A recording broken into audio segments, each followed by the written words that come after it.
Hello, and welcome to the Mead Hall for our very first episode of The War Table, our dedicated battle report series for Legions Imperialis. I am your host Jay, and today I am joined by... Elle, John, and Joe.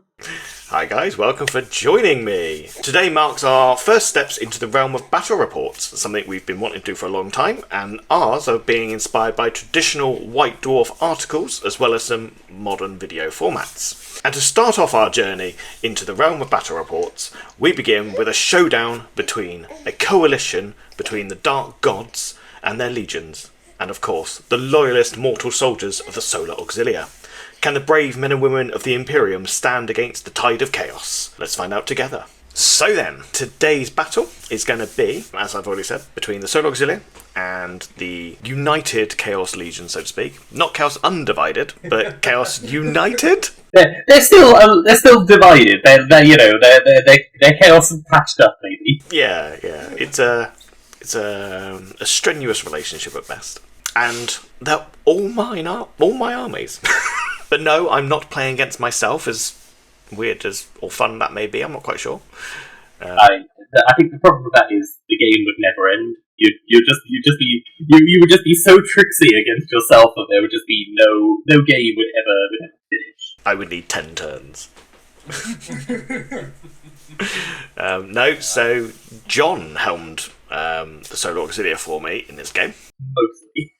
Mostly, yes, actually. Els took over just due to recording timelines. So you both basically took on the role of Cassian Holt, who is the legate commander of the Solar Auxilia on this planet, against my very interesting Chaos Legion of mixed army. Very scary Chaos Legion. I was going to say, I maintain that I feel like any commander who's been told, so I just need you to hold this line against all four of the chaos-aligned factions. Good luck, see you later. He had the odds stacked against him quite significantly. He had a mighty force at his disposal, though. He did have a good force at his disposal, yes. And it may or may not have been used efficiently. Well, I think you did rather well, both of you, actually. It certainly made it very difficult for me. And it was a 5-turn game. We did make it to 5 turns in the end. Yeah. I think the writing probably was on the wall by the end of turn 4, but it was still interesting to play out. I was going to say, I feel like there'll be a few points where when you go through this, I will point out and be like, it was at this moment I knew that I had messed up. On to deployment?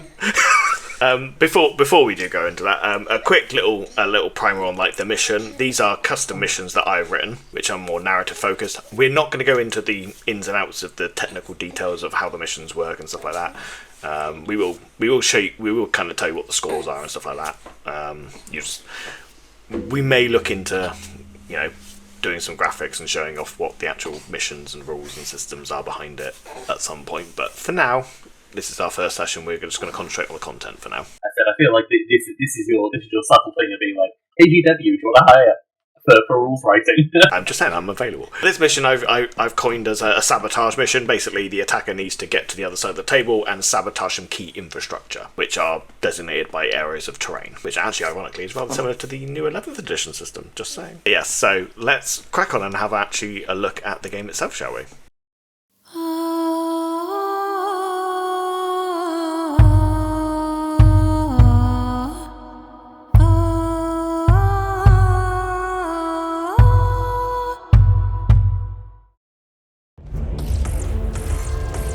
Carthag's Theta is on the brink of collapse.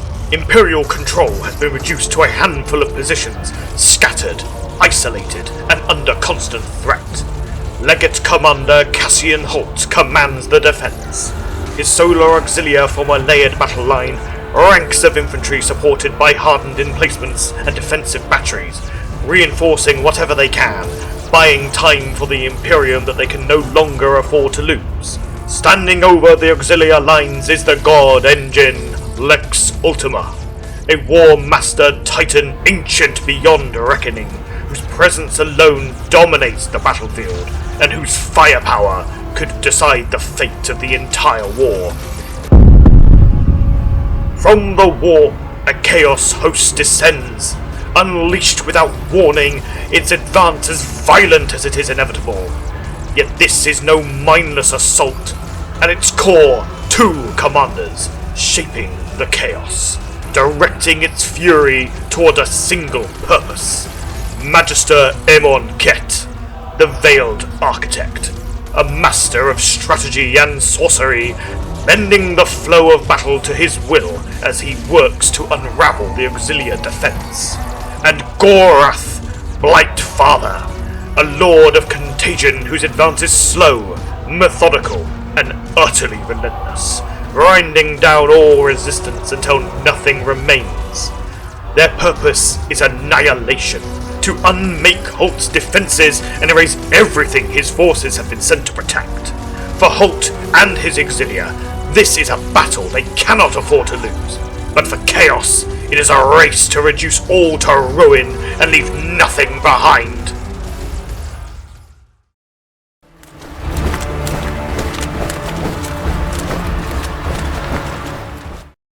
As the battle lines are drawn, the seemingly small host of heretic warriors roll onto the field to see a massed formation of mortal warriors dug in deep. The city will be a tough nut to crack, and even before the battle is joined, the Death Guard commander hears scattered reports across the Vox that their lines are already engaged. But how? Military forces have been deployed deep into no man's land, securing a vital staging ground from which to explode into the Chaos ranks the moment the battle begins. So as you can see in our little graphic there, we've got some Velatari straight up in the front of the board there, right on the edge of the deployment line for my army. That's pretty scary. Yeah, they were. That is the closest I came to a real good strategy. It was a bold move. It was a bold move, and in retrospect, from that, probably should have tried to push that a little bit more, and maybe had like a little bit more of a play around that. I was like, I can do this, but what am I going to do with this? I think there will be something I'm probably going to have to mention towards the end of round one, which might upset you a little bit, Borsley. Oh, was this the thing that you wouldn't tell me when we were playing? No, this is the thing I realised after the game. This is going to hurt me so much more, isn't it? Probably. Let's head into battle round one. The battle actually begins. Nothing particularly interesting in the deployment, though. No. Other than my basilisk gun line at the back, which I was very pleased to be able to set up. It reminded me of the first ever game of not Legions but Epic I ever played, where I had a line very similar to that, exactly like of basilisks, and just raining fire down upon. It's just the scale of Legions. I love all the tanks in the background. It's great. So off we go into battle round one.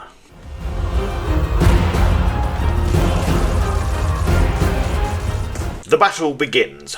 Gorath's forces showing restraint as they seek to deal with the immediate threats in their lines. Legate Commander Holt tries to retain his soldiers' nerves to avoid overcommitting, with one major exception. So, I mean, as we can see straight away, battle round one began interestingly. We've got a lot of key focal points actually in my deployment line as the attacker.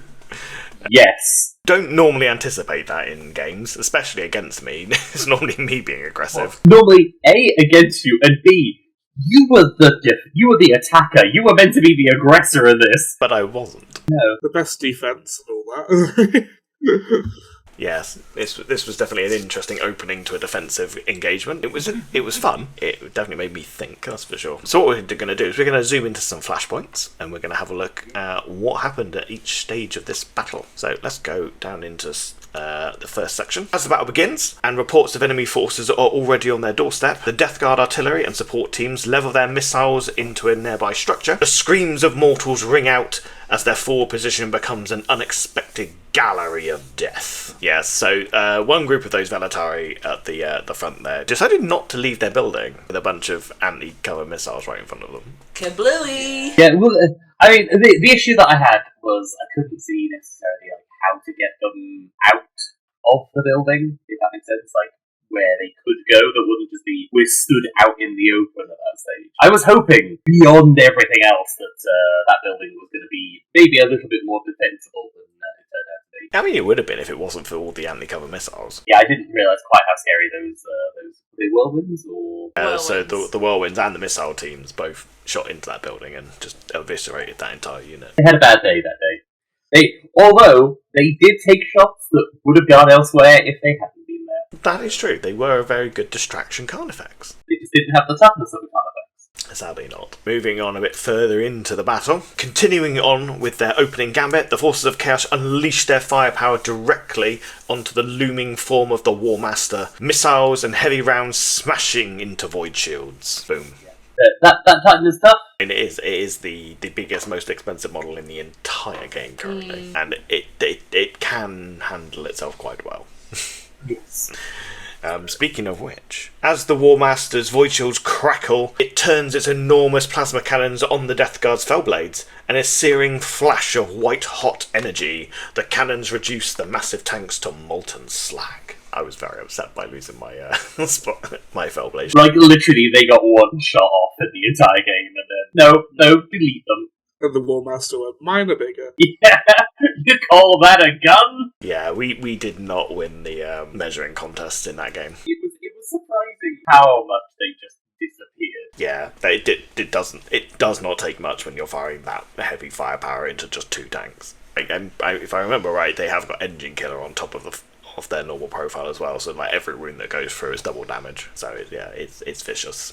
I do have to say there was a potential alternative target at the time, which was trying to blow through a building with one gun to then shoot the other gun behind the building. I have definitely done that with Titans before. It's a good tactic. It does work. Just clear some buildings so there's no longer cover. The problem was that building was full of Beltari.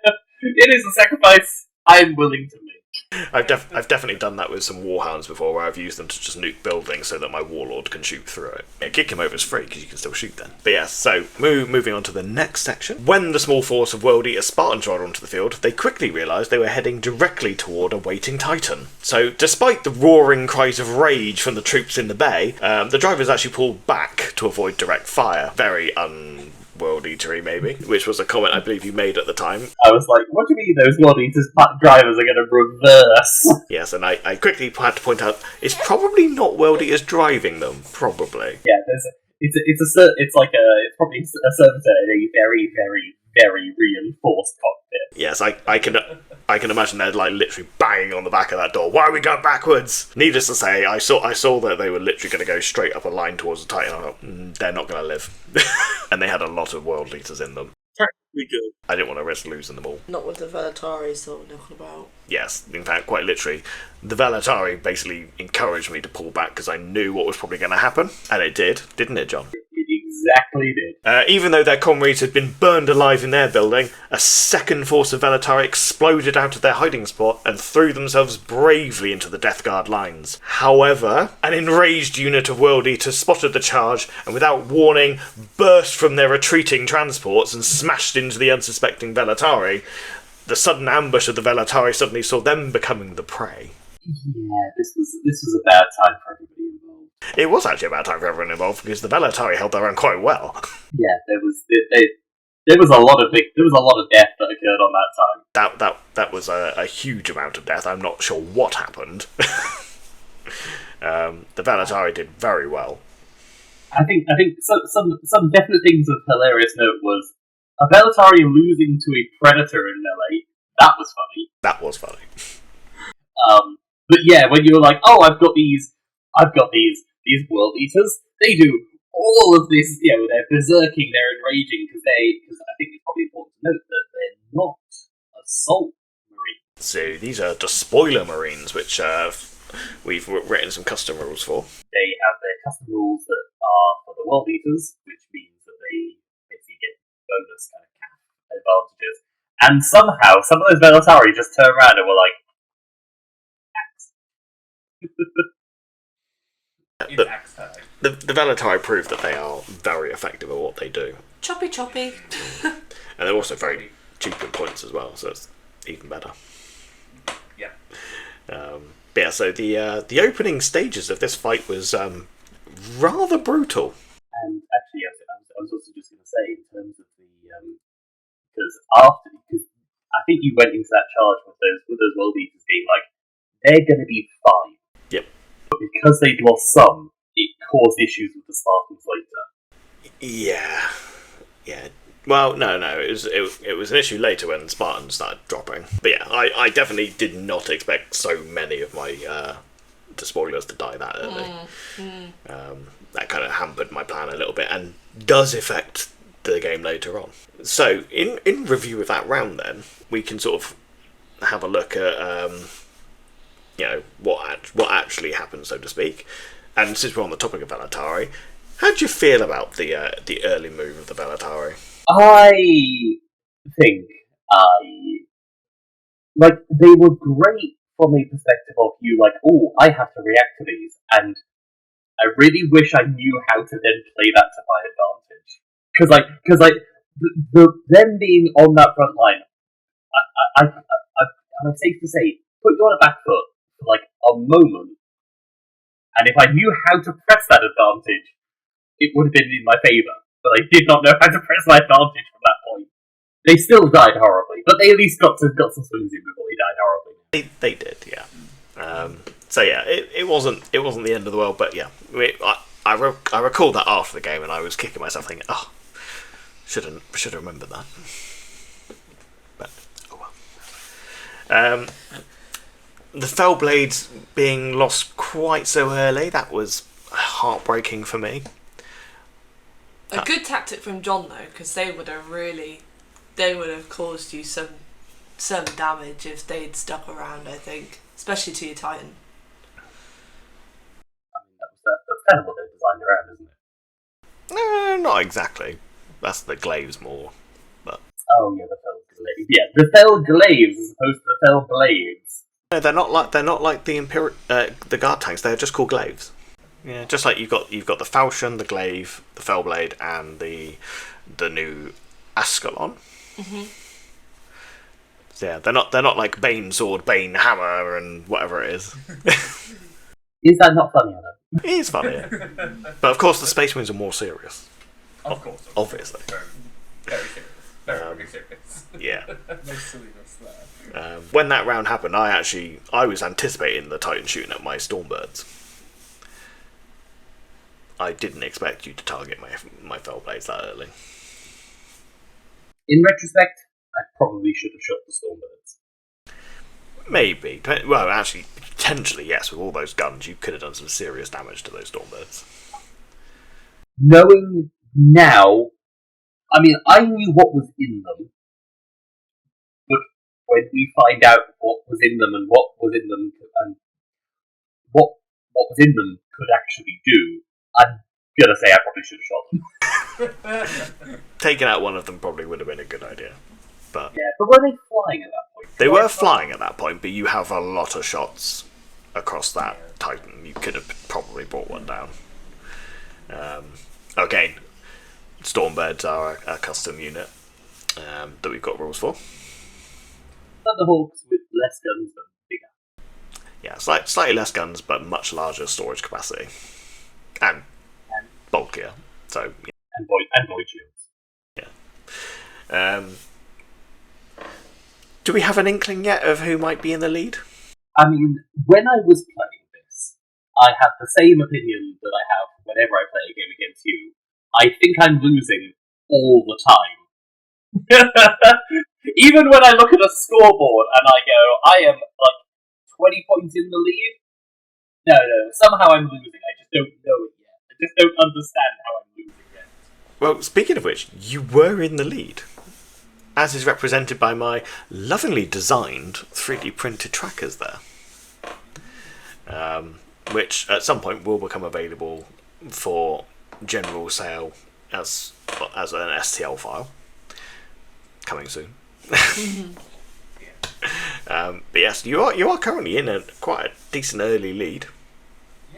And as I say, I mean, I've had to not be as aggressive as I normally would be on turn one as well, which is interesting. With a lot of secondaries that also helped because I just had to basically just keep back and keep you from getting into my area, which was very easy on turn one because there was guard saturation. Oh yes, the actual defensive line of the Auxilia was almost back to back. There was nowhere for me to manoeuvre. Which is one of the reasons why I was hoping to be aggressive early, because I needed to punch a hole somewhere for me to start dropping stuff in. Because I have a lot of stuff off the table. Yeah, which is why my army looks so tiny at the moment, is because actually the vast majority of it's not even on the table. Yeah, there's so much in Deep Strike. Like every time you think that you've dealt with a unit, you're like, oh no, there was another one. Oh no, there's more. Oh no, there's more.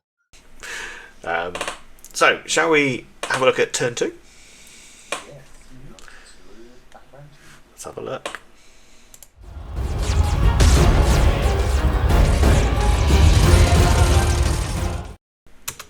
Blood already stains the battlefield in rivers of gore. Buildings already burning, and the siren call of the Lex Ultima carries over the cacophony of war. Yet despite this, the forces of Chaos seem reluctant to commit their forces to the battle. Holt stoically awaits the enemy's next move. There is a little bit more progress, so this is post-movement again. So we've got a lot more happening now in your side of the table on turn 2. As we decided, well, I've decided that I needed to do something aggressive. However, you also got a few licks in yourself in return. Yep. And the Titan, as always, has no fear and just strides straight up the table. As is the want and need of a Titan, what do? I go in a straight line down the middle of the board and shoot everything that I can. Which is not necessarily a bad tactic in most scenarios at all, especially with a War Master, because it is a very tanky vehicle. It can take a lot of punishment. You're not going to hide a War Master. Not really. Not even with the scale of the buildings that I'm using at the moment either. And they're big buildings. They are very big. In fact, they are probably too big. I will definitely have to look at getting some more reasonably sized ones, I think. They're a little bit monstrous. They look cool, but it does make photography quite difficult. So let's have a look at actually what occurred during the round, shall we? So this was definitely where the battle really began. So the full might of the Lex Ultima is unleashed, with weapon systems bathing the Chaos forces in righteous fury, levelling a building where a small force of Thousand Suns had taken up position. Unbelievably, the sorcerer was able to raise a psychic shield just in time to survive the building's collapse. Yeah, that was miraculous. It was like the entire squad explodes, and somehow, as that building collapses in, the sorcerer is still there. Just floats down to safety. I made it! I'm alive! Yeah, he was very, very lucky, or very clever, who knows?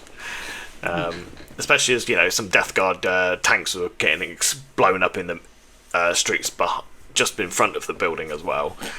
The Titan does do quite a lot of damage, usually. So many guns. It's got a ridiculous amount of guns. I mean, considering it is almost an entire third of your army, I would expect it to have some serious firepower.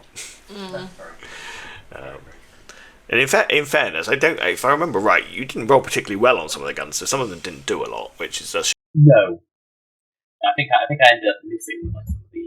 I think it was the plasma cannons, wasn't it? Yeah, because they're only a single shot, or they're only 3. They've got multiple shots. I just think you just rolled particularly badly on those ones, which is a shame, because they do pack a punch. But you did some damage, and the Thousand Suns sorcerer finally survives the explosion of the building. The dust starts to settle around the sorcerer, but then the ground begins to erupt around him as shells come crashing down, pulling up earth and concrete and probably bits of Thousand Suns that are already dead. Their bodies now decorating the rubble because John massively overcommitted a huge payload of mortars to kill one sorcerer. Your sorcerers scare me, okay? I was just gonna get rid of them. Yeah, so I think I also had a secondary which was eliminate units. I took the opinion of if I can guarantee some secondary scores at this stage, then I will. But yes, it was textbook overcommitment on guns. Yeah, I mean, I tactically definitely the right decision, because you wanted those secondary points. Obviously, we again, some more custom rules are being used here. So we've got the Thousand Suns character here is actually a Librarius command, so a sorcerer in terms of chaos. So he is actually capable of doing psychic stuff, and we do have psychic powers and whatnot to play with. John wasn't keen on seeing what that does. When I found out what it does, I realised I was completely correct in my assessment. Yeah. It can do some serious stuff. It can also do absolutely nothing. As all good psychics should. Exactly. Inconsistency is the funnest part of psychic. Yeah. Now I wasn't overly upset. I mean, I wasn't happy to lose a sorcerer so early, but my Thousand Suns all have psychic abilities, so I was like, oh, I've lost one, but at least I've got more. So it wasn't the end of the world in that regard.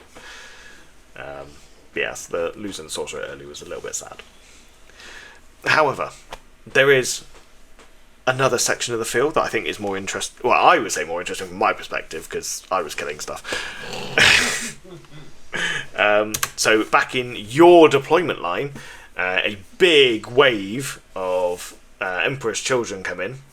So on the left flank of the assault, a massed incursion of Emperor's children bikers flood onto the field, but the brave men and women defending their region immediately opened fire. As missiles, lasers and bolt rangs ring out, both sides take serious damage.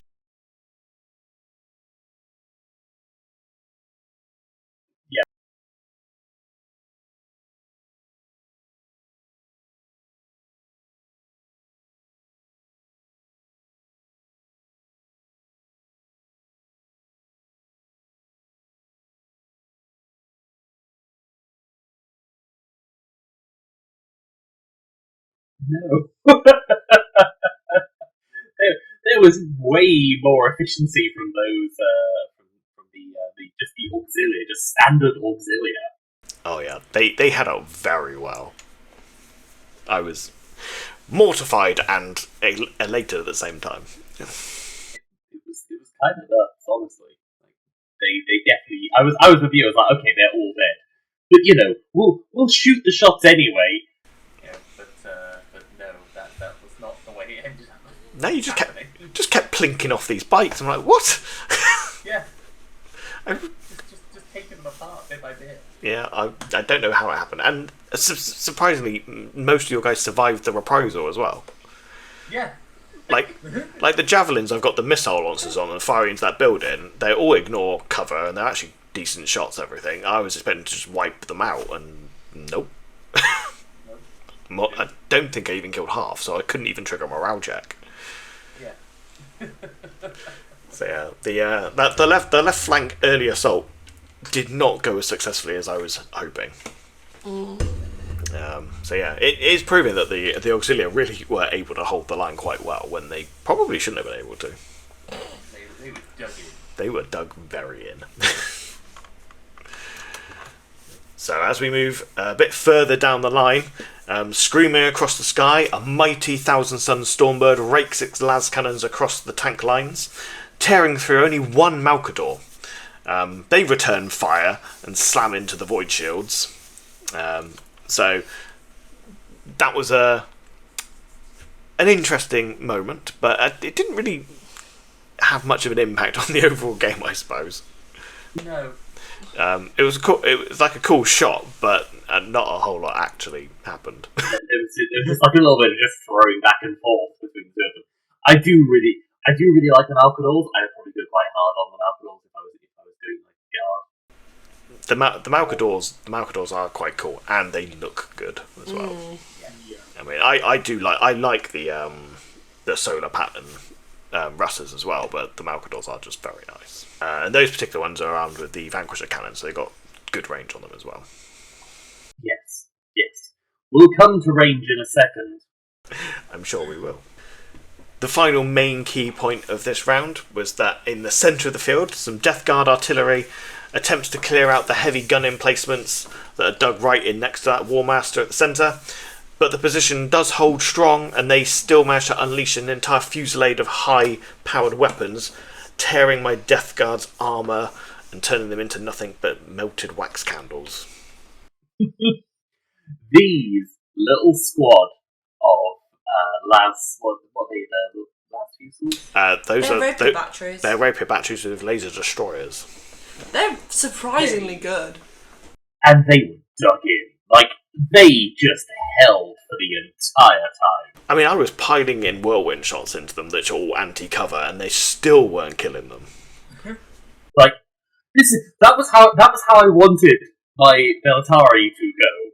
You know, they took the same shot and died horribly. These guys, no. We've learned from the mistake. We saw those guys over there, they exploded horribly. We know to duck whenever the shots start coming in. Yeah. And to be fair, that's the way around you want it, because those rapiers, I think that they are worth more in terms of points, and they're also very effective at what they do. I mean, as I say, they cleared off a few of my Death Guard infantry there. I think by this point all of my Death Guard infantry are now dead. So that was I was literally about to get onto an objective, I think, as you can see there, and you just wipe them out with these guns. And I at this point, I had identified them as a problem, and I was trying to get rid of them. Yeah. And it was... I don't know why, I just couldn't get rid of them. They wouldn't die.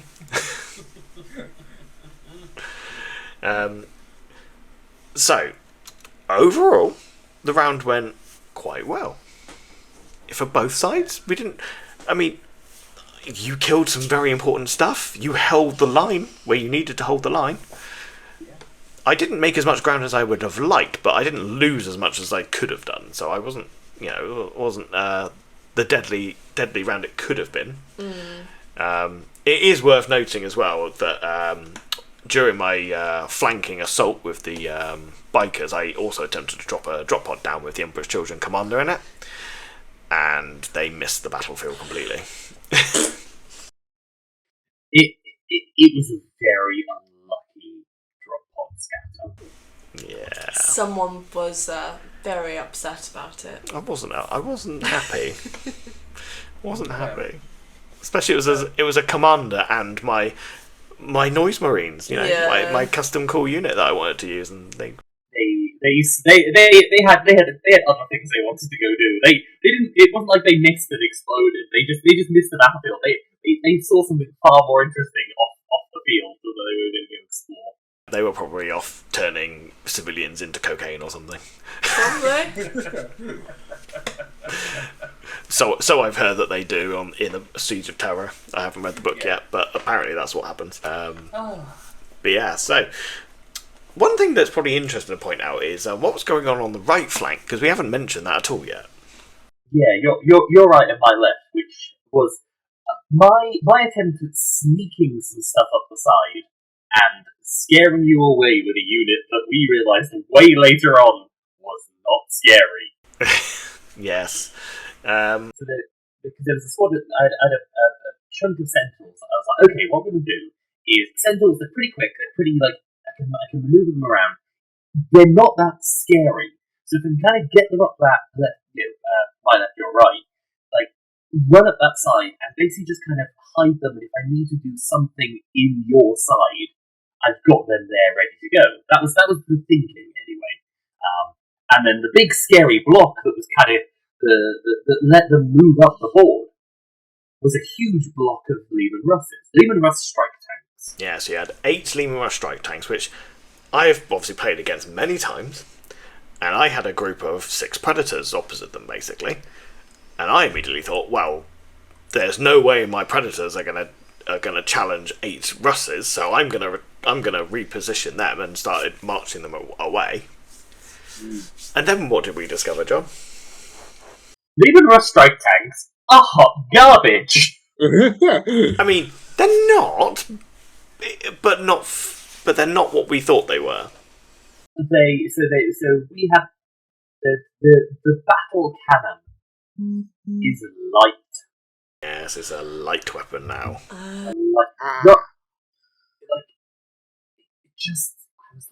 Now there is a cool addition to it, which we found out afterwards. Yeah.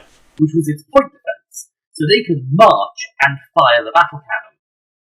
But it is still light, which means if they come to a vehicle, they're like, oh, yes, I can't do anything. Yeah. So for whatever reason, the battle cannons cannot fight other tanks, which seems ludicrous.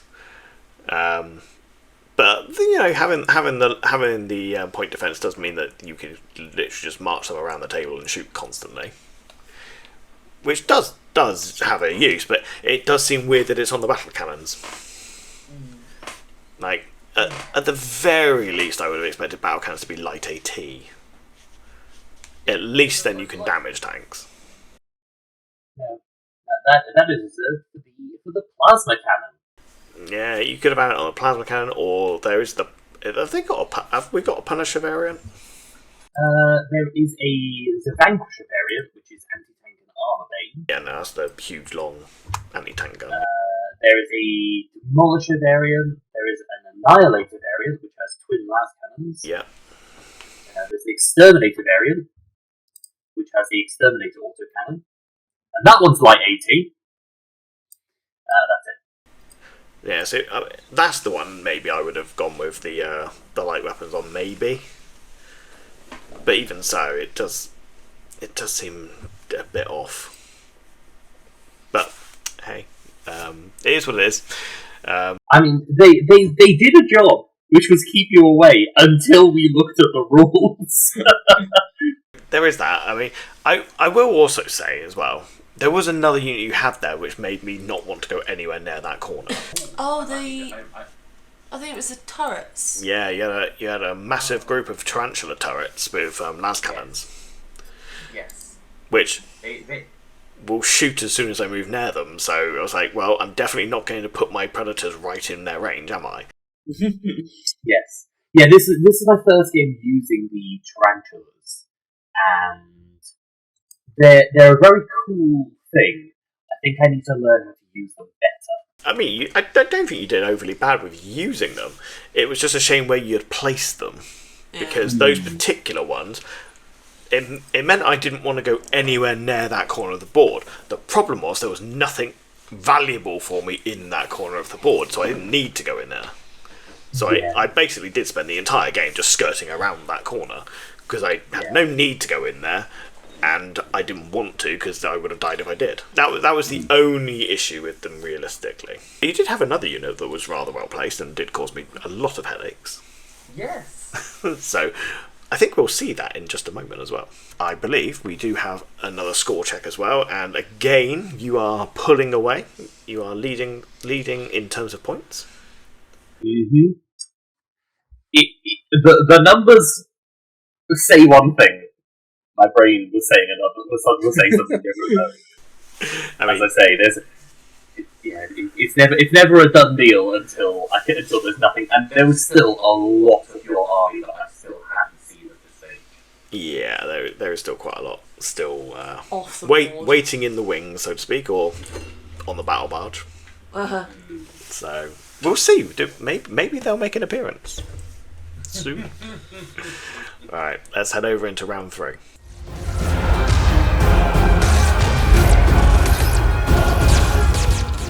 The battle is truly joined now, the Lex striding forward confidently, daring the forces of Chaos to challenge them. What they did not expect was for Amonkhet to order his forces to do exactly that.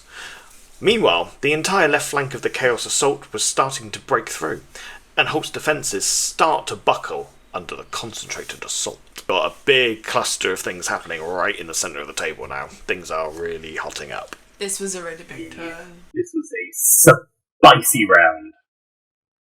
And actually, I can now point out and go, it was at this moment I knew that I fucked up. Do you know which flashpoint was the fuck up moment? The numbers are, I think it was, is it flashpoint 3 there? I think it's 2. You think it's 2? Okay. I think it's 2. It might be 1. I know it was around the Titan. Basically, it was the Titan. It was the Titan. Okay. Well, let's. Should we have a look at what occurred and see whether we agree with John's assessment there? Yep. So, here we go. So, A large contingent of 1,000 Suns pile out of their Stormbird right into the heart of the Auxilia lines, and using their psychic influence, manage to direct the Auxilia heavy weapons to blast into the back of the Lex. You presented bottom. Why did you do that? To my own forces. In my defense, A, to my own forces, and B, I didn't expect to be able to fit an entire Stormbird in that space. Yeah, so I did manage to fly the Stormbird straight over the Titan, basically land behind and dump out an absolute metric ton of 1,000 Suns right in the middle of his battle line. And with their psychic powers, they just went, ooh, what could we do? So we used a little bit of warp trickery and managed to convince the rapier batteries to fire into the back of their own Titan. Ow, my ass! They were very good at it, as we discovered. They are very good. In fairness, I don't think you rolled amazingly well against your own Titan, which was annoying for me, but it wasn't a great roll. You still plinked off a few of your own Void Shields, so I couldn't argue too much. But yes, that was quite a fun moment, and this is kind of a little showcase of what my psychic rules do. I've tried to make things that aren't just blast things. There's some tricky things and some manoeuvre things, and tried to have a little bit of fun with it. Not just another weapon, but actually interesting. It is a very cool magic system. I did not want cast gun to be every power. I cast gun. No, instead you make me cast gun on myself. That's still more interesting than what 40k does, I'm sorry. It is very fun. I do enjoy it. That's not to say that there aren't some powers that I've written that are basically cast gun, but we'll see, you will see that coming up. I think in this round as well, maybe next one. So that's the start of the Titan warfare, but it's not the end of it. But we're not going to go there just yet. Because in the centre, Holt unleashes his Charonite Ogren upon the advancing Death Guard. And they eagerly collide headfirst, probably literally, with a formation of predators. Ceramite proving little protection against Ogren fury. Ogren are scary, man. Yeah. They bite. So, yeah, So again, we've got a slight change to the way charging works. We do roll for charging with Legions, which you don't traditionally do. And you actually rolled, sadly, quite poorly, I think, and only managed to tag 2 predators. Yeah, they didn't get quite as far as I was hoping they were going to. But those 2 predators were minced very handily. There's a reason why in every game I've played I've demolished the buildings with the Ogren in. Yeah, but you haven't played since I've added another 8 bases of Ogren. Oh no.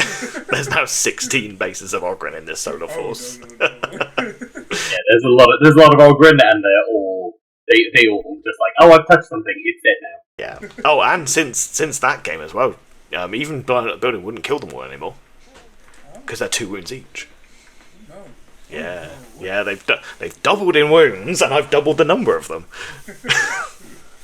So there are 32 wounds worth of Ogren in that army now. It is, significant, to say the least. Moving back on a bit. It was at this point in the battle that the heart-pounding roar of violence echoed through the streets as the World Eaters were set loose from their bonds and spared no time in throwing themselves towards the enemy. In their haste, they fumbled their assault into one of the central buildings, however, as the Solar Auxilia somehow managed to stand their ground. Again. Yeah, that was pretty spectacular, actually. I don't know what happened, but you actually managed to beat me, 50% of the time. We lost 3 bases each. Got some of that indomitable human spirit going on. World Eaters, these again, we're using my custom World Eaters rules. They had gone into full rage mode, so I could no longer choose what they did anymore. They permanently on charge and have to charge the nearest target, but they get a massive boost to CAF. So they flew into this building with a really high CAF, and they still couldn't take them down. No. And it wasn't like they were the target, they were just regular Auxilia.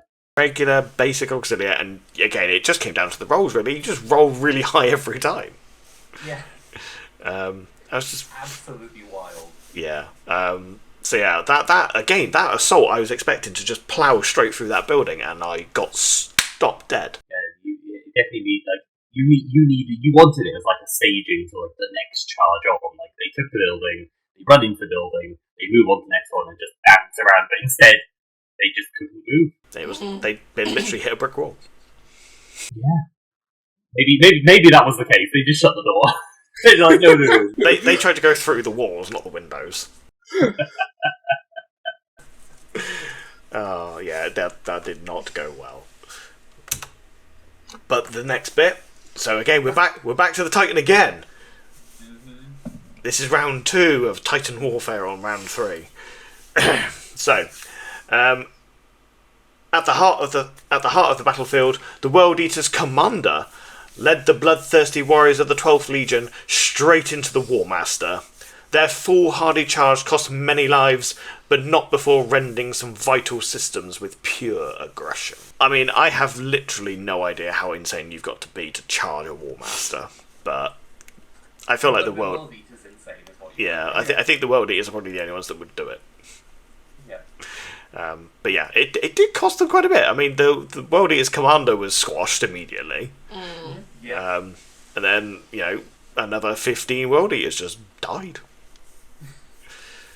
But if you can get into the legs. a few of them got through and actually managed to plink off quite a few wounds off you in combat, actually. It was quite good in that sense. So it did more wounds than I'd like to have lost. Yeah, that just comes down to the sheer weight of dice you start getting after the first few rounds. Because I think I think the CAF on the War Master is something like a 15, 16. Like a 16, something like that, I seem to remember. Which does mean that, at a bare minimum, in order to draw, you need at least 3 dice. Yeah. And for you to obviously snake eyes. Yeah. Yeah.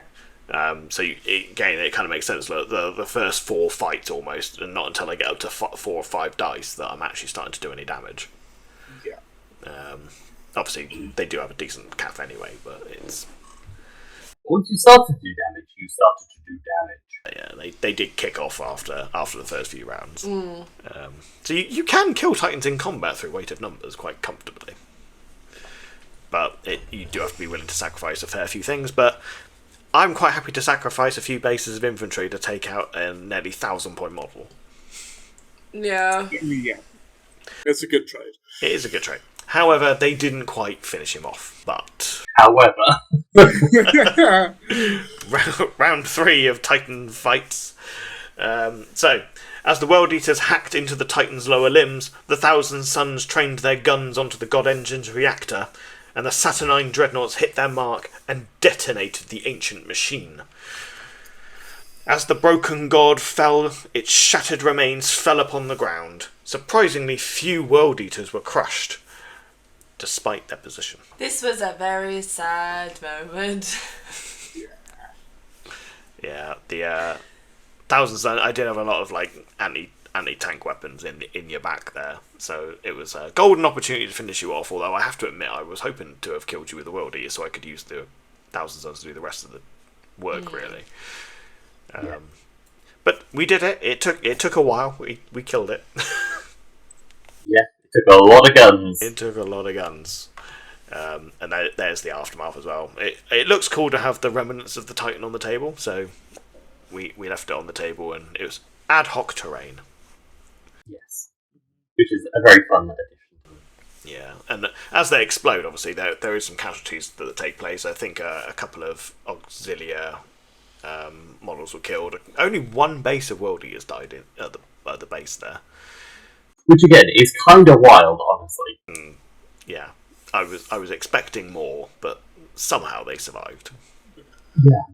Yeah, I fully expected them. Like, especially considering they're at the feet of the thing that's, like, going thermonuclear. Yep, so the Lex Ultima was destroyed at the centre of the table, which didn't finish off the round because yet more still was going on. In fact, quite a lot more still went on. So after the blinding flash of the Titan's destruction, the Auxilia Basilisks launched a lucky volley out of a hovering Stormbird, the Stormbird that had just dropped off all those Thousand Suns, and their shells just punched straight through and destroyed it utterly. Which I did not expect. I did not expect the Basilisk to finish off me Stormbird. No, but I guess that entire artillery barrage straight into the back of it was enough to do the job. Yeah, I'm surprised. I'm not. It was probably a fair trade, dumping all those 1,000 Suns in the middle there. But it did mean with the loss of that Stormbird, obviously, I didn't have any way of getting them back out then, so they were literally stuck in the middle of your lines, which could have been a problem. It's a shame. I almost feel like I should have put the Stormbird on the table as well as a wreck. Yeah, that would have been cool. Yeah. Maybe they just so efficiently just blew everything out of the sky. I mean, in fairness, the way I've pointed these things and done them as well, they are almost Titan level, so maybe they should explode too.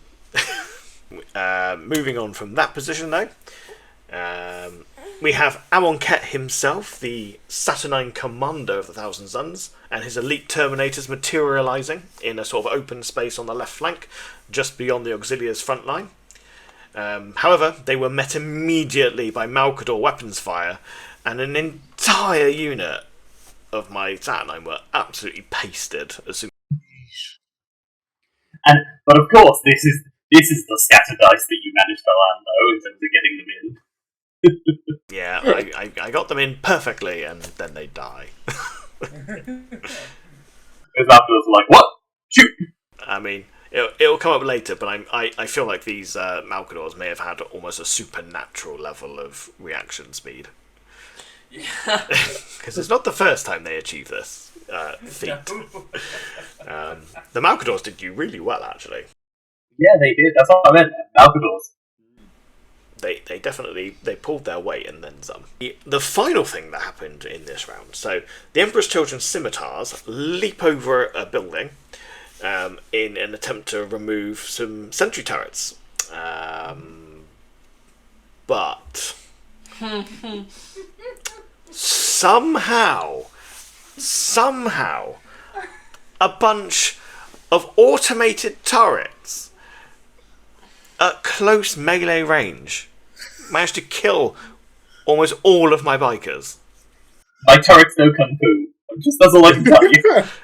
I didn't realise these were Custodes turrets. How are they even melee? They're just spinning wildly on the spot and just knocking bikers out the sky with the missiles. Just acting like helicopter blades. Yeah. It's like a blender.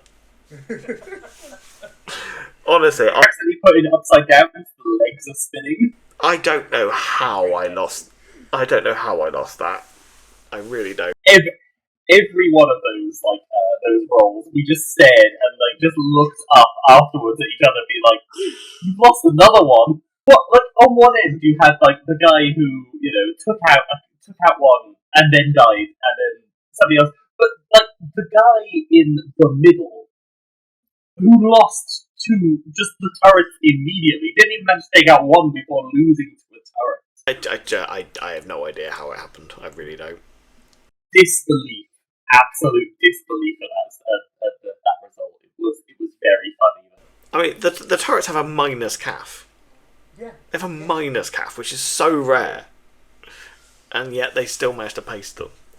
Yeah, and they're bikers with chainswords. I almost feel like the sentry turret rule needs a rule in it that says you cannot gain more dice in combat, because that's what basically done it. Yeah, that was That extra dice on some of those fights was just the bit that killed it. Like the one that didn't manage to do anything, that was just really bad luck. But the other two, it was the extra dice that seemed to win it every time. Yeah. It was brutal, but I know for future now. Don't charge turrets. Apparently, they're weirdly good in melee. Certainly don't charge multiple turrets. Yes, I think the numbers were the thing that did it. It was the stacking dice. That's what utterly destroyed them in the end, I think. So it does show how powerful that mechanic is, but it also felt very wrong in that situation. Kind of can feel a bit silly. Hey ho, we lost a few bikes. It did mean that entire left flank of the bike assault just was like a wet blanket. Mm. Did They lost to Guard with las guns, they lost to turrets in melee. Like, Emperor's Children, the guys who are about perfection and being great at everything. They were just too busy showing off. I think that was the problem. Like, and their commander had just decided not to show up today. It was. Maybe that was it. Maybe they weren't dying. They were just like, do you know what? Actually, I can't be bothered, and they just drove off. Or they were doing stunts and messing them up. Looking at themselves in the mirror, Yeah. Doing sick tricks off of the top. They were trying ramp off the turrets and just kept hitting the missiles instead. Yeah, the Emperor's Children did not perform in this fight at all. There's a reason why none of them are named in this scenario. Yeah, they don't get a name. You gotta do something good to get a name. Barely showed up. But yeah, so I think the only real, the main focal point of this round really was the Titan. Yes, which to be fair makes a lot of sense for your main focus to be the Titan. Well, there's two ways of dealing with the Titans. I think is either to just try and ignore them completely because they're really hard to bring down, or if you do commit to them, you just have to commit and put as much as you can into them. Because I think if you drip feed on them, particularly a War Master with its 12 void shields, there's no point in drip feeding fire into them because you're not going to do anything because they'll regenerate the shields. So I in this particular game, I decided for whatever reason that I was going to focus it.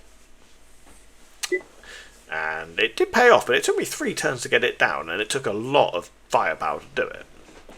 Yeah. Yes. Yeah, I think again, like many things, I think it would have been a good one to kind of capitalise on the fact that you were focus firing on it. Yeah, I mean, you would have had a lot of freedom to sort of counter my moves a lot, because obviously I was piling everything I could into this Titan. But, you live and you learn. It's something for next time. Certainly. So I also believe this is where John has to bow out for the game. So yeah, I think this was me. These next 2 turns. Yep. So at this point, it was very late in the day, and obviously this was our first attempt at doing a semi-recorded game of Legions. So John sadly has a full-time job that he has to do. So yeah, he had to go home and prepare to go to work. So myself and Els carried on the game. We did. And Els takes over as commander, or shall I say legate commander Cassian Holt, and the Solar Auxilia. So let's head over into round 4 and see how Els got on in charge of what John left, which could have left her the Titan at least, John. Yeah. Let's have a look.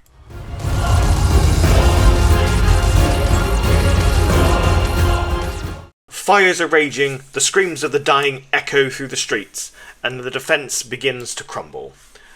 As Holt's forces are pushed back further, he looks to the sky to see the blazing stars falling toward him.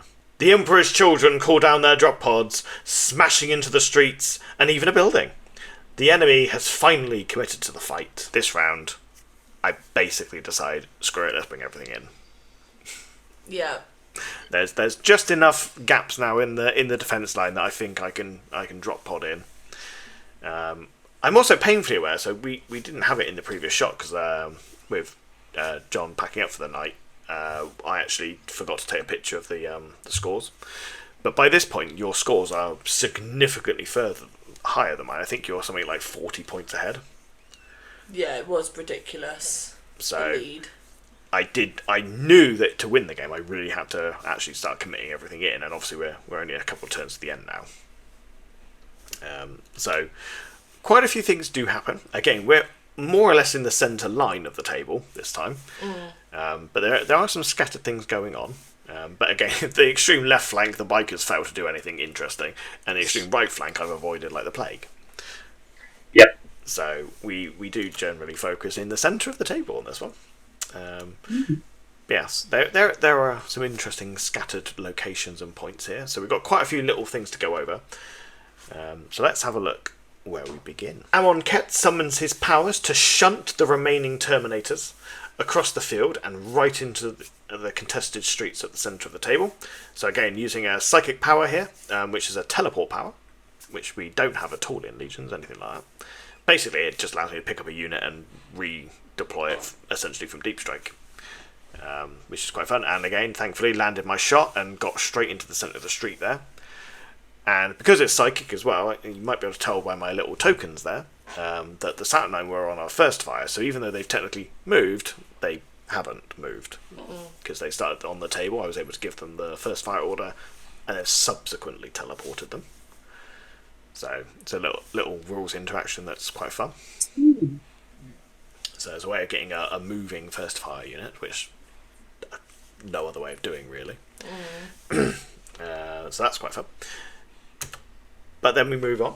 So, as the Terminators arrive, they begin the firefight at the centre of the defences, as the Thousand Suns stand basically back to back and unleash their weapons on all the mortals within the city block. An aspiring sorcerer even breaks open the warp around an entire battalion of Holt's forces and pulls them screaming into the void. So, literally at the centre, all of the Saturnine stuff and all the infantry basically just pick targets and open fire.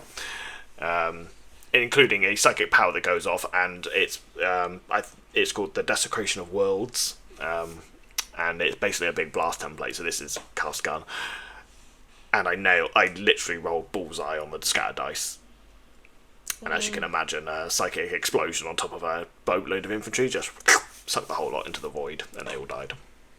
Yep. Was not fun at all to watch that happen. Yeah, I think even one of the basilisks got clipped by it as well and was pulled into the wall with them. It was quite funny. Oh dear. But yeah, and then the Saturnines all turned around and basically finish off most of the basilisks, and they fell morale, sadly. And being that close to the back edge, you can imagine what happens at the end of the round. They run away. They didn't hang about, unfortunately. They did not. They fled the field. So, yes, the Thousand Suns basically do end up clearing out a big section of the city right in the middle there. However, there is still some fun going on, because absent direct orders, the Ogryn plough forward deeper into the Death Guard lines, and even as artillery strikes down all around them, they slam into Gorath's staging post. Even with the Plague Father's gifts, the ogres painted the walls with Death Guard viscera. And from the windows, the Ogryn cheer as half the Death Guard whirlwinds are shelled to splinters by basilisk fire. So, obviously, just slightly prior to the basilisk dying, they do get a load of shots off and blow up half my own artillery, which was sad, but they managed to get a few shots off against those Ogryn as well, as they were charging through. But yeah, the Ogryn kind of just walked into the Death Guard's command little building there and absolutely paced everyone inside the building. Sorry, not sorry. Yeah, that was... I'd imagine that would have looked like a very gory sight. Watching some Ogryn tear into the Death Guard, you mean? Yeah. Yeah. Yeah, especially as Death Guard are not exactly the cleanest army to begin with. Oh, it's gonna get stinky in here. Mm-hmm. But I like the idea that they ran into the building, pasted everyone to pieces in there, and then just out of the window they just see those whirlwinds get blown up, and they just go, yeah. Oh, they managed to do something at least. Oh yeah, the Ogryn were hilariously fun. They definitely did some interesting things. So, progressing onwards, back in the main streets, Worldy as Terminators managed to teleport into the backlines and to begin sabotaging vital infrastructure, while the remaining Thousand Suns troops that haven't already activated start doing the same. So we're now pushing through and performing all the actions to complete the objectives, and we managed to get 2 of the backline objectives, which is very important in terms of points. Because as we've said previously, I'm quite far behind, but this will really bring me back up now. A small group of Emperor's Children drop pods crash into the broken streets to disgorge their deadly dreadnought payload.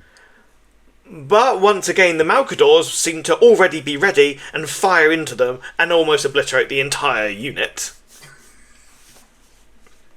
Those Malcadors. Honestly, it's like they knew what was going to happen before it happened. The They just got their eyes on the skies. pod's doors come open, the dreadnoughts come out, and then bang, they just get annihilated. I think it was all but one, wasn't it? Yeah, one of my dreadnoughts survived the incoming firepower. It was ridiculous.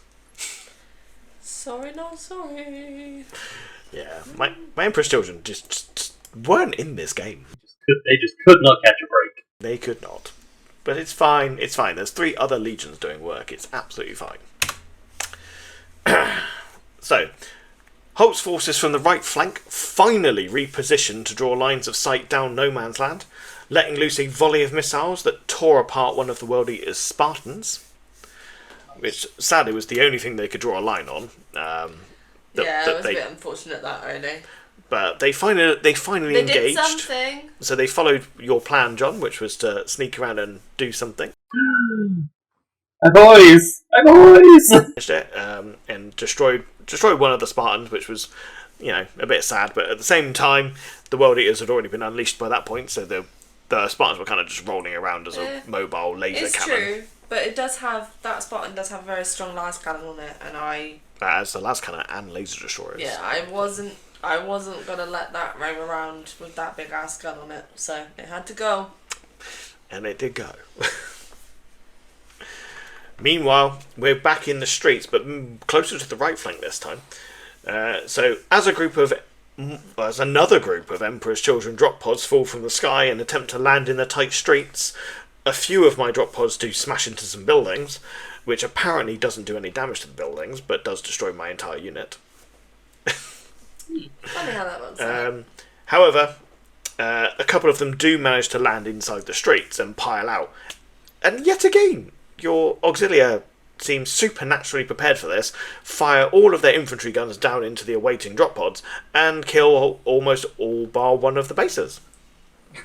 Jesus.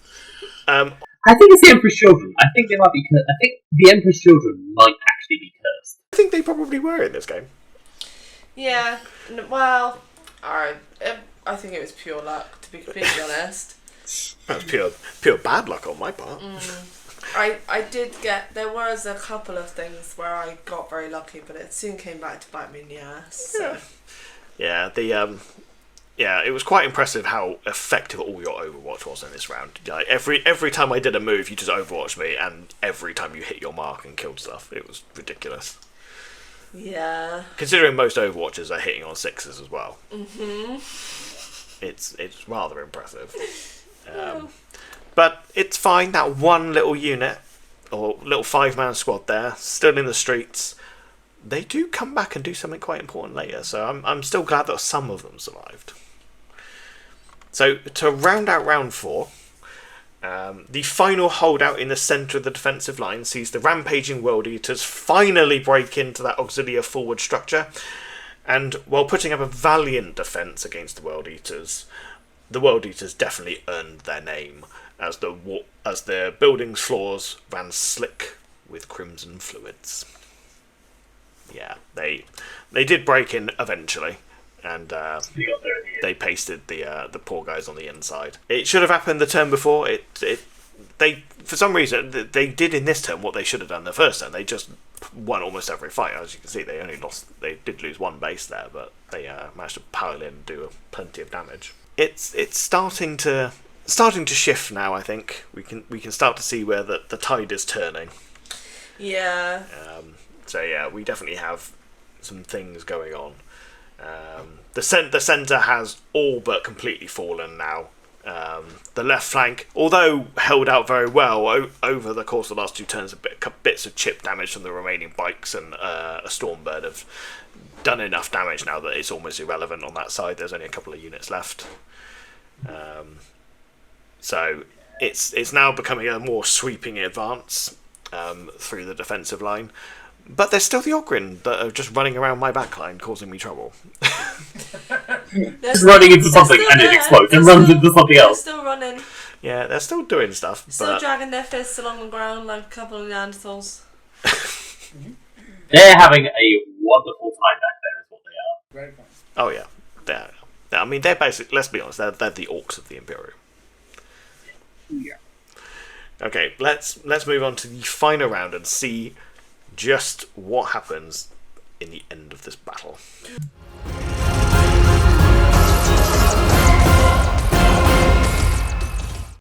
This is it.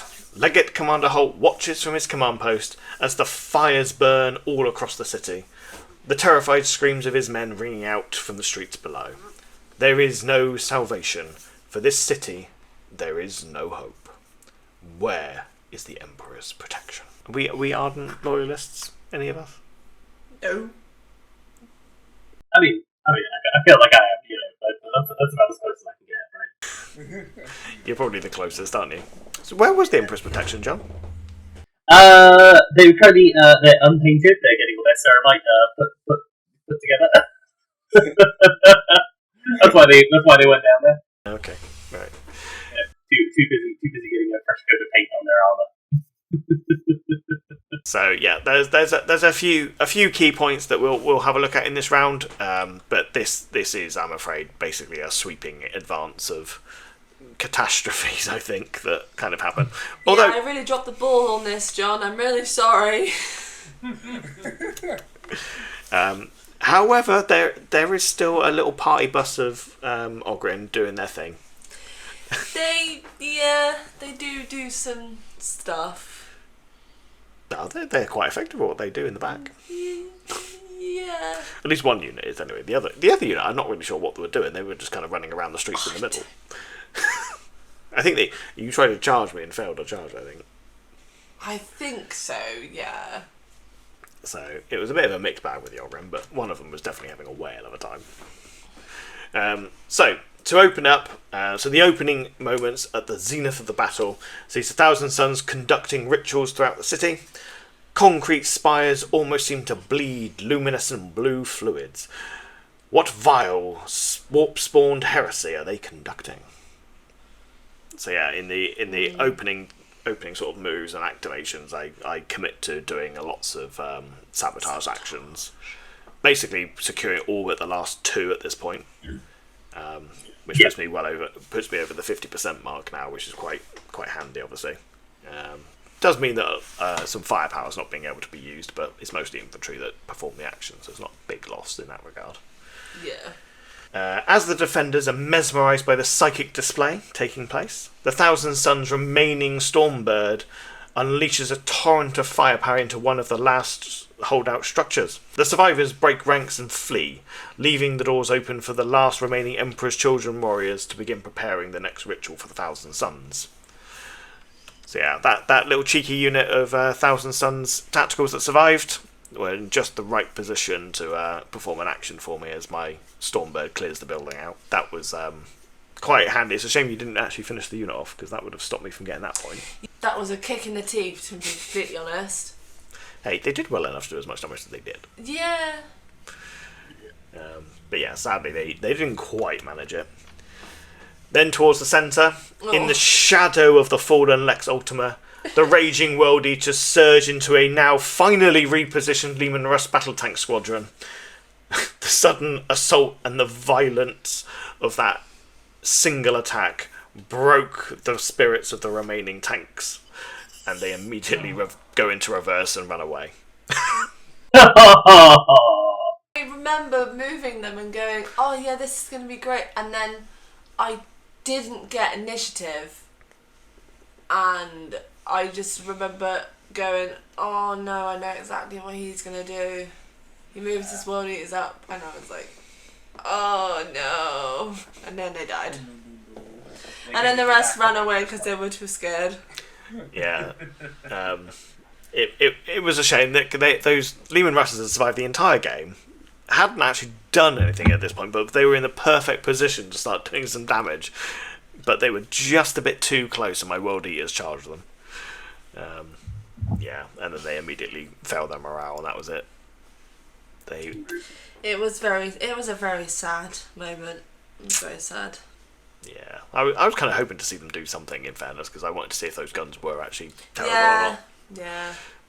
Because we know John's not a fan of them. Yeah. Hot garbage. Well, I just didn't know what they were meant to do. Now I know what they're meant to do, which is shoot things whilst they roam the time. But sadly, not this time. Speaking of people that were having some fun, though, the Unbound Ogryn continue their run of unrestrained violence and launch themselves into the last Death Guard whirlwinds. They did take some reactionary fire, and actually an Ogryn did go down, or a couple of Ogryn went down. But of course, that avalanche of muscle was nothing but brutal when it came to hitting my tanks, and completely and utterly minced another set of tanks. They beat up those tanks. These Ogryn just went around and just beat the crap out of all of my vehicles. Pretty much. And pasted one of my commanders, so... Yep. And they had so much fun doing it. Yeah, they were definitely the MVPs of the Auxilia side, I think. Yeah. Well, that or maybe the Malcadors, of course, maybe. On the left flank, there is still somehow a couple of Emperor's Children bikers left, and they managed to turn their missiles around and plink off that last set of Auxilia holding the backline objective. Yeah. That was sad. That guy, I cannot believe how badly that that biker advance went. If I do remember though, you did have to use everything you had on that one, because I think I managed to save against one of your guns or something. Possibly, yeah. But yeah, I mean, I only had a couple of shots, I think, but it was a close one. It was relatively close. I think I think you saved one of the two saves, and you were very close to not losing that. Yeah. But sadly, no cigar. So the Emperor's Children do technically win the left flank. Technically. Barely. By the skin of their teeth. But it was really in the absolute final moments that things kind of cemented the end. So a group of berserking World Eaters Terminators flood into the final strong point, Holt's own position, and as expected, 20 raging World Eaters in hulking Terminator suits absolutely pasted the Legate and his men and turned them into a big pile of red mist. As a final lasting reprisal, the las cannons that were on the Tarantulas finally managed to make their shots, and in fairness, pasted 15 Terminators. Only a single base of Terminators remained inside the building. However, there was also a group of Thousand Suns right behind that building ready to perform the final ritual on the final structure. So, yes, the game did end with a 100% success rate on rituals for the attackers. But, the lasers did something. That was something that we wasn't expecting to see at all. Yeah. And the fact that they blasted through that building they killed a load of World Eaters Terminators there. That was They did pretty well, yeah. quite impressive, really. They finally got their shot off. They did nothing the entire time, and they finally managed to get a single shot off. Yeah. But it was an impressive set of shots. It was an impressive set of shots. So, yeah, so it did end in a bit of a brutal way. The Chaos Forces did manage to break through and slaughter their way through the entire defensive line. And yeah, I topped out on primary. I had no more. I couldn't go above 100 on the clicky.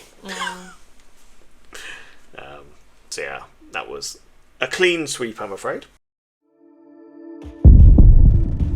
Carthax Theta burns.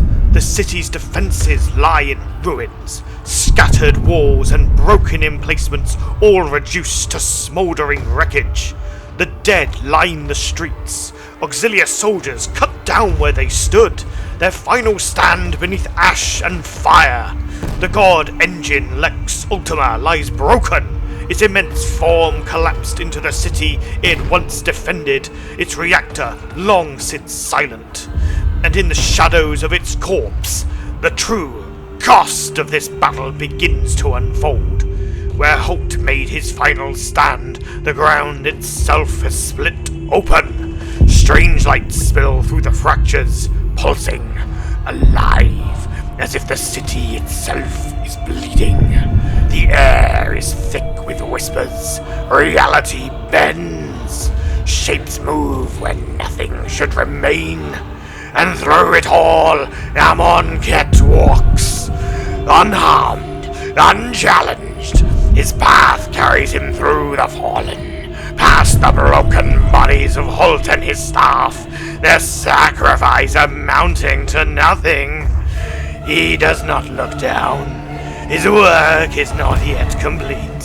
Across the city the rituals continue, structures twist under unseen force, the streets themselves shifting as something takes hold beneath the surface. And this never simply an attack, it was preparation. And Goroth, Blightfather, struck down in the moments of final battle. Amidst the ruins, his broken form stirs, sustained by grotesque blessings of Nurgle, his body refusing the finality of death. Karthak's data begins to change. The war for this world has only just begun. Overall, how do we feel the game went? So we had two commanders on the Solar Auxilia side. I'll let you make your comments first, John, I think, because you had the majority of the game, so... I mean, I think the problem that I had, like, I think I pushed out too much. I definitely overextended in a way that didn't benefit me in the long run of the game.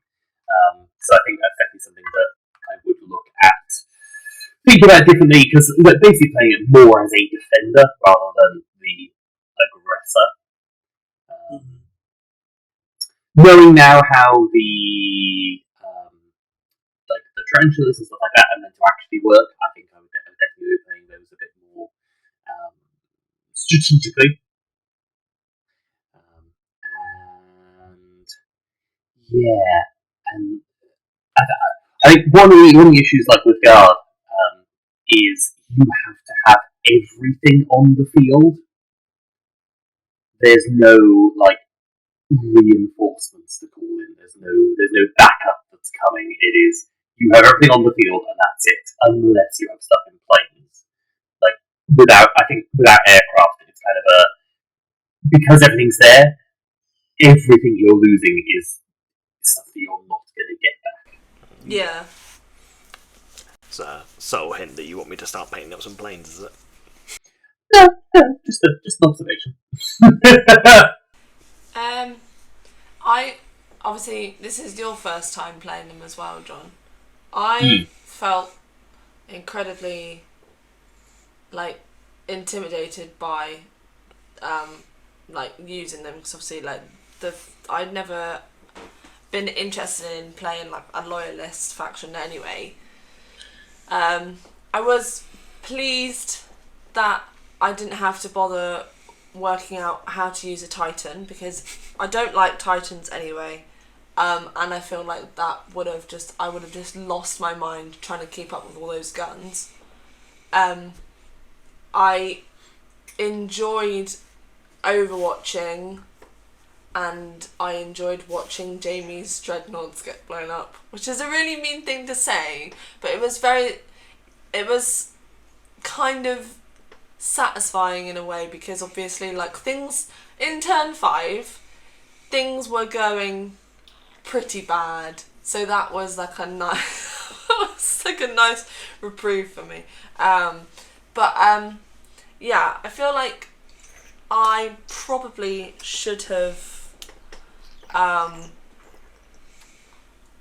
don't know why I don't know how or why I dropped the ball really. I think letting him get all those sabotage, that really kicked it, especially like with the points.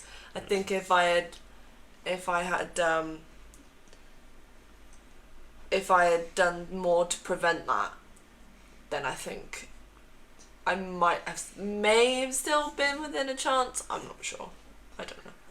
I think I definitely left you with there was a lot of piecemeal units by that point, which is quite hard to pull back from.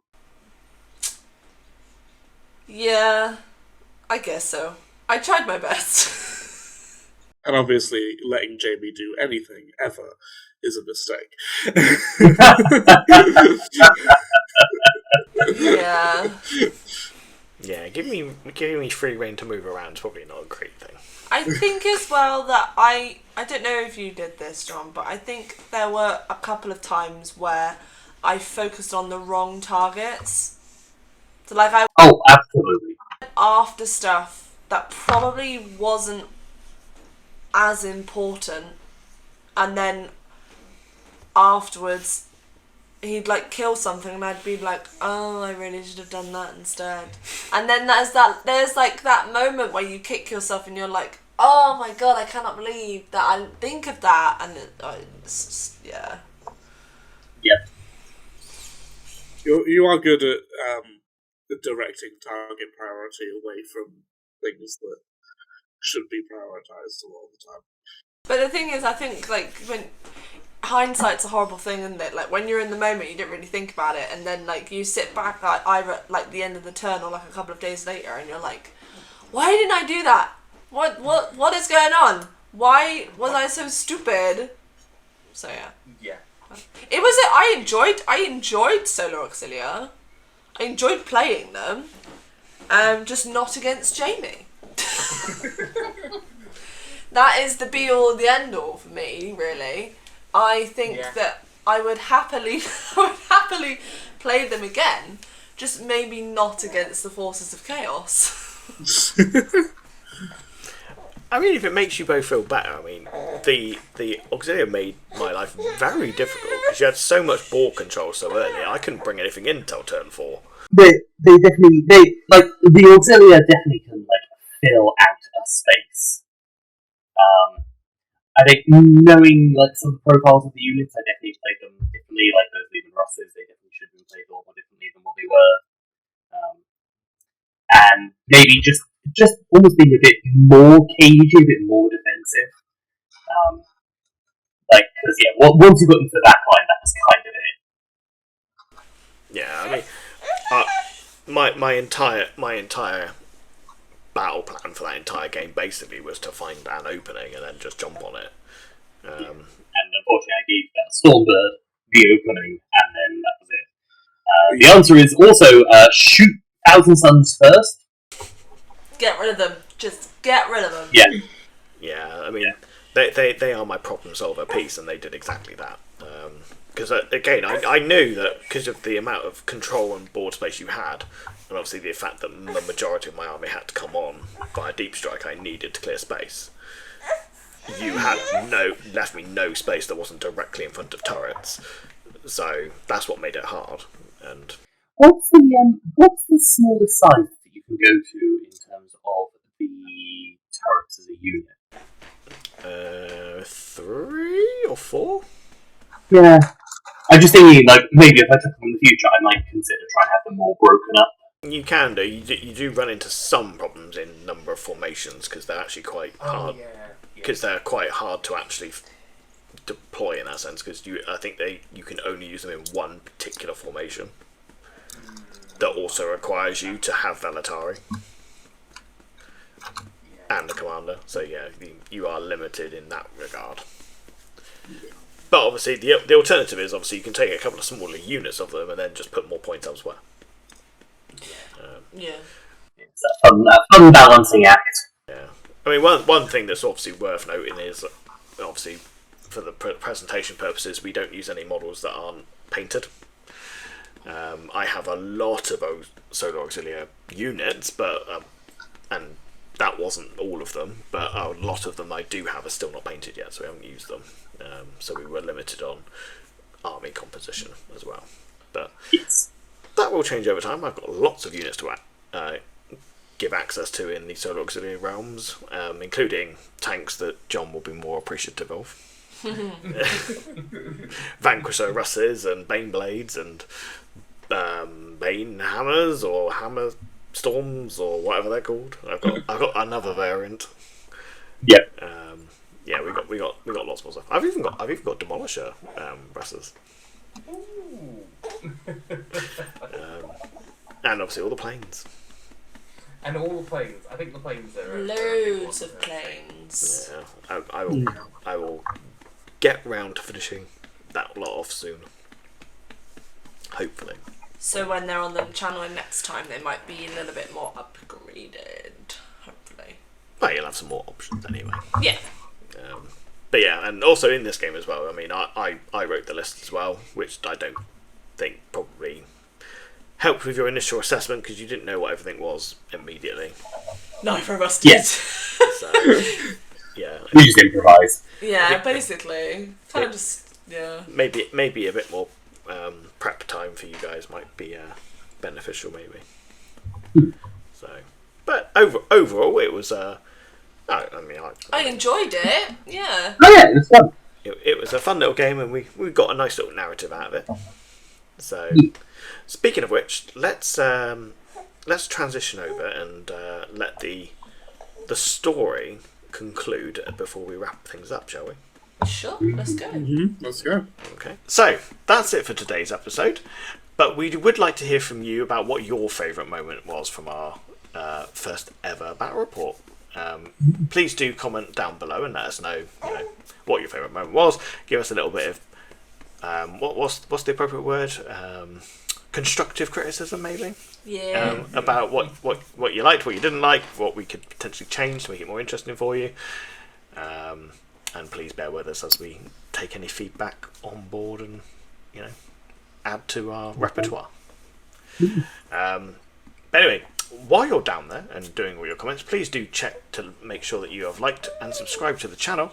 And please remember that we are also on all the various social medias where you can send in your own hobby projects for us to feature on our Tanker Talk episodes, which are now a monthly feature. But anyway, thank you all for joining us for today's episode, and we will see you all next time in the Mead Hall. Goodbye for now. Bye. Bye.